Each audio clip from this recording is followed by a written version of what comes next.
Hey everyone, Beefin' and Girl Tano here, the internet's busiest music nerd. And it's time for a review of the new Logic mixtape, Bobby Tarantino II. Logic, very young, very popular, Maryland rapper.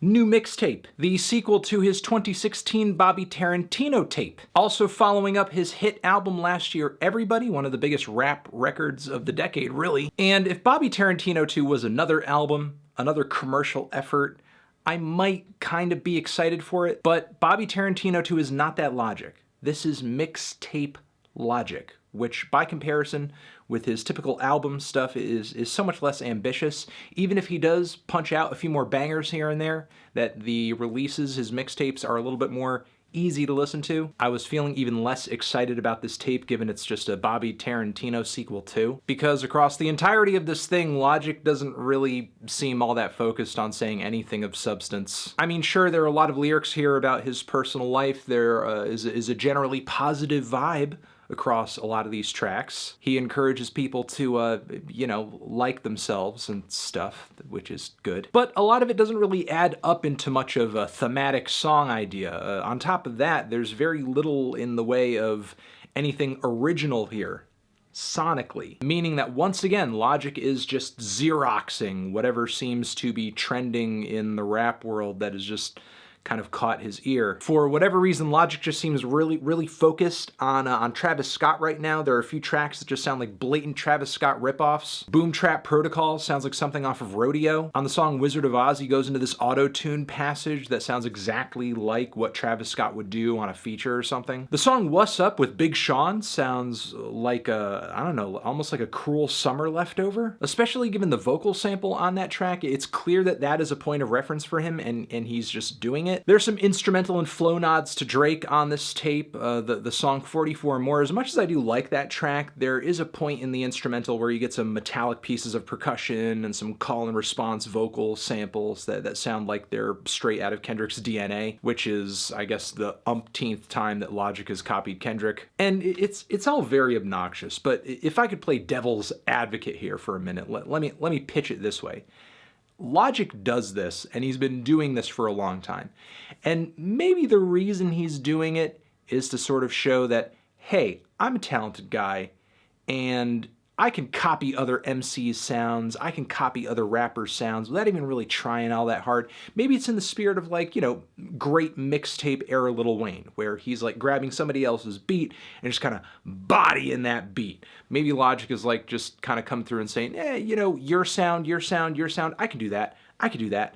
I could do that. And while in one breath, maybe that is pretty cool, especially for a Logic fan to hear him kind of doing this musical chameleon thing, I also don't think there's a whole lot to what Logic is doing when he's embarking on these watered down versions of other artists' sounds. Because rarely do they end up as good, much less better than the original. And I feel like for an artist of Logic's talent, because the dude can rap and his status in the music industry, he could pretty much emulate anything he wants. Like, producers will line up around the block to put together a beat and get paid to put together a beat to sound like artists X, Y, or Z for whatever his new mixtape is going to be. So again, I'm kind of left at the conclusion that I feel like doing things like this is kind of a waste of Logic's talent and just shows an overall lack of originality. But Logic wearing his very contemporary influences very loudly on his sleeve is really only one of the complaints I have about Bobby Tarantino II. Given some of his biggest tracks as of late have featured him singing,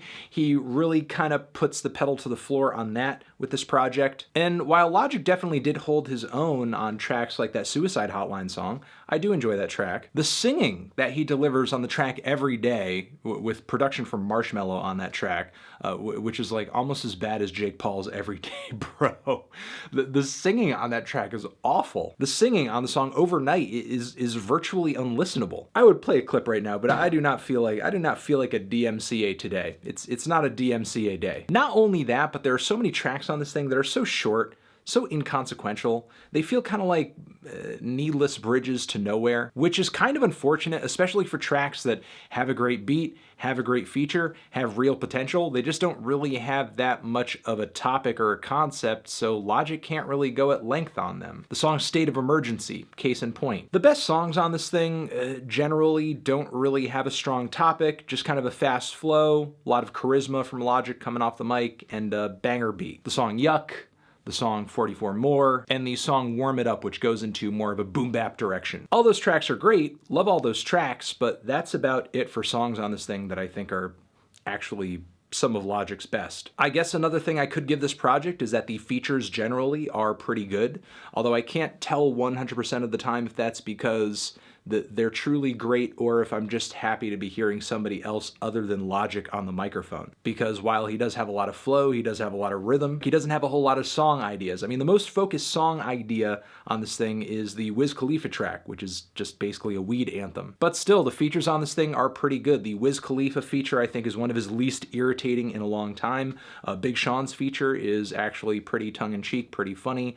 Love the line where he says he sticks to the code like a finishing move, or him saying that he's so blessed he's gonna drop a gospel album. The production is pretty bouncy, it's smooth, it's bass heavy. It's more intricate than your average trap production, but I don't know, nothing super cutting edge. Unfortunately, Bobby Tarantino II, it's just as passable, it's just as average as its predecessor. So I don't know, I just have a hard time justifying any kind of excitement for a mixtape like this. A guy who has a mid to high level of technical ability, not a whole lot in terms of an original sound, obviously ripping off ideas left and right from his contemporaries, not a whole lot in the way of focused song ideas or themes or concepts, not a whole lot in terms of quotable one-liners or jokes or bits of wordplay. Songs are super short, not very well structured a lot of the time. Again, I guess the flows are there, the production is there, positive vibe is there. But outside of that, Bobby Tarantino II does not really have much going on for it. I'm feeling a strong 4 to a light 5 on this thing. Tran. Wake up, Morty. Wake up. You gotta wake up. Why, Grandpa Rick? Why do I have to wake up? Well, we're about to go on another wild and crazy adventure, Morty. Wub-dub-dub. Okay. Well, I call the aux cord. Really, Morty? I'm tired of listening to Russ, Morty. I'm tired of listening to Russ. I'm not gonna play Russ, Grandpa Rick. Why? Because there's a new Logic mixtape out? No, because there's a new Damn it! Look, I know you, Morty. I knew you couldn't resist hearing that corny cornball copy Travis Scott. Who's Tavis Scott? Okay, Morty, I get it. You have to be of a certain level of intelligence to get Travis's music. I get it. This is why you'll never get the aux cord, Morty. This is why you'll never get the aux cord. We're listening to Rodeo, and I'm deleting your Spotify account.